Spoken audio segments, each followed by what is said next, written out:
Hello বন্ধুরা, আশা করি সকলেই ভালো আছো। আর ফুলের সঙ্গে দিনটা আরম্ভ করলে না, দিনটা ভীষণ ভালো যায় আর আমার ভীষণ ভালো লাগে। আর এই যে গাছগুলো তোমরা দেখতে পাচ্ছো, জবা গাছটা যে তোমাদের দেখালাম কাটিং থেকেই হয়েছে। আর নাইট কুইন এবার প্রচুর হয়েছে, বর্ষার সময় এই ফুলটা হয় আর রাত্রে ফোটে, এত ভালো লাগে, মনটা যেন একদম ভালো হয়ে যায়। আর ভীষণ সুন্দর একটা মিষ্টি গন্ধ হয় এই ফুলটার।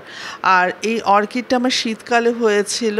অর্কিডটা অনেক বছর ধরেই এই গাছটায় ফুল ফুটছে। আমি উটি থেকে এই গাছটা এনেছিলাম যখন ঘুরতে গিয়েছিলাম।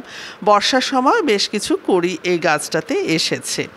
আর এখানে সমস্ত জারভেরা, বেল ফুলের গাছ আর অ্যাডিনিয়াম, 3-4 রকমের অ্যাডিনিয়াম, যে থোকা যে ভ্যারাইটিগুলো হয় অ্যাডিনিয়ামে, সেগুলোও রয়েছে, পাতাবাহারও রয়েছে। আর আমার এই কেকের ভিডিওটা আমি আগে একবার দিয়েছিলাম। কেকটা আমি কিভাবে তৈরি করলাম সেইটাই তোমাদের সঙ্গে আজকে শেয়ার করব। আর এই কেকের থিমটা কিন্তু ভীষণই সুন্দর, আশা করি তোমাদের দেখেও ভালো লাগছে, এবং প্রসেসটা কিভাবে আমি এই শেপগুলো দিয়েছি সেটাও তোমাদের দেখাবো।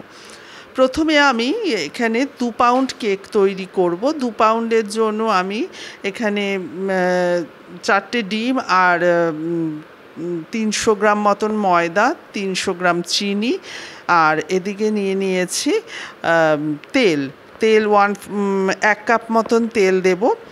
আর এখানে প্রথমে চিনিটা আমি দিয়ে দিলাম, আর ডিমগুলো ভেঙে দেব, 4টে ডিম দেব। 2 পাউন্ড যেহেতু হবে, 4টে ডিম দিয়ে আর 1 কাপ মতন তেল দিব, মানে 100 গ্রাম তেল আর কি, দিয়ে ভালো করে প্রথমে ফেটিয়ে নিতে হবে।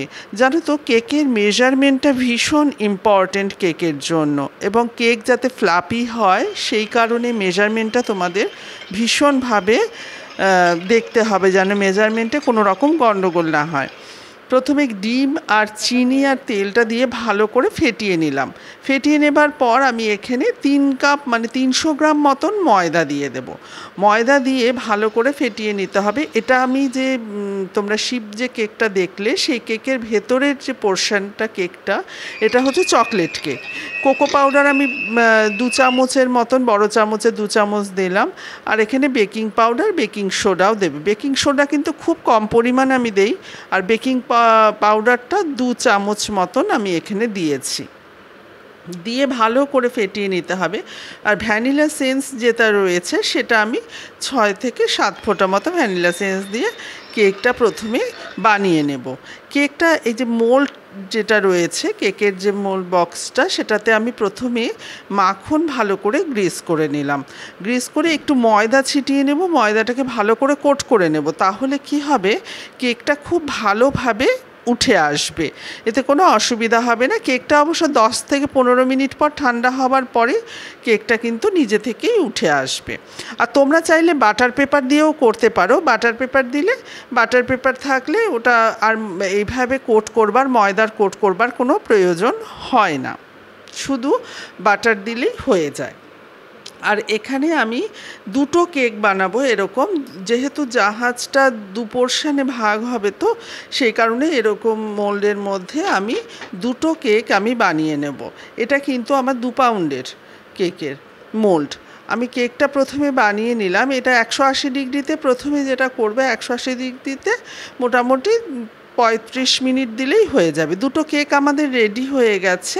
এবার আমরা কেকটাকে কেটে ঠিক সমান মাপের সম্পূর্ণ করে নেব। মেজারমেন্টটা কিন্তু ঠিকভাবে করতে হবে। আমি যে জাহাজের মেজারমেন্টটা করেছি তোমরা দেখতে পাচ্ছ, এভাবে ঠিক মাপ দিয়ে আমি এগুলো কেকটাকে সম্পূর্ণ কেটে নেব।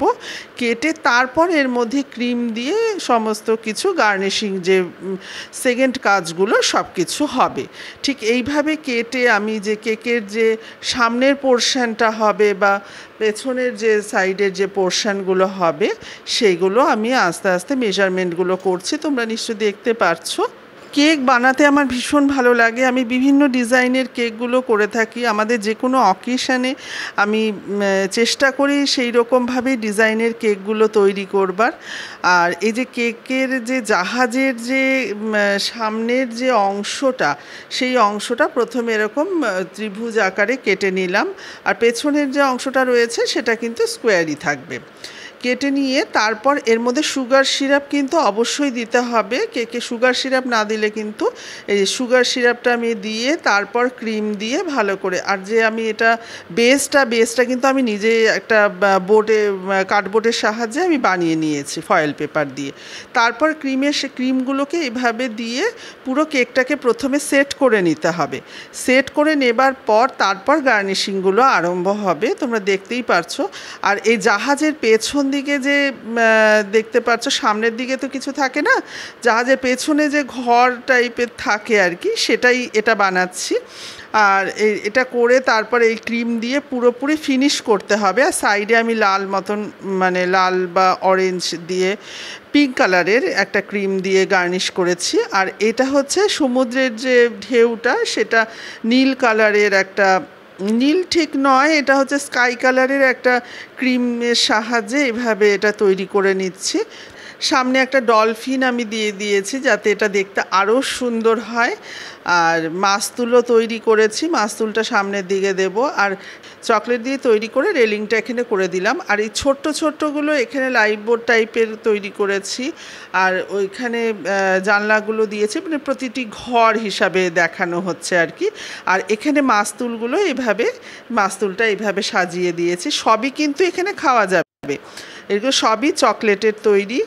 আর এখানে আর একটা আমি দেব, মানে একটা একটা মাঝখানে একটা বসিয়ে দেবো, যেটা এটা দেখতে যাতে আরও সুন্দর হয় কেকটা।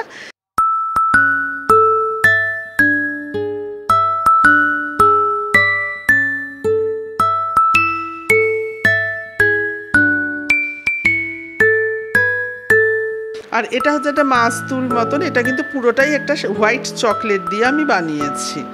কেকের গার্নিশিংটা কেমন লেগেছে তোমরা কিন্তু অবশ্যই জানিও। ড্রাই ফ্রুট কেকের ভিডিও আমার এই রয়েছে, আমি ডেসক্রিপশন বক্সে লিঙ্কটা দিয়ে দেব। আর এই কেকটা তোমাদের কাছে কেমন লাগলো গার্নিশিংটা অবশ্যই কমেন্টে জানাবে। আর ভিডিওটি যদি তোমাদের ভালো লেগে থাকে অবশ্যই চ্যানেলটিকে সাবস্ক্রাইব করে দিয়ে আমার পাশে থেকো। ছেলের জন্মদিনে এই কেকটা আমি তৈরি করেছিলাম। আর ডেকোরেশনটা কেমন হয়েছে আশা করি তোমাদের কাছে ভালোই লাগছে।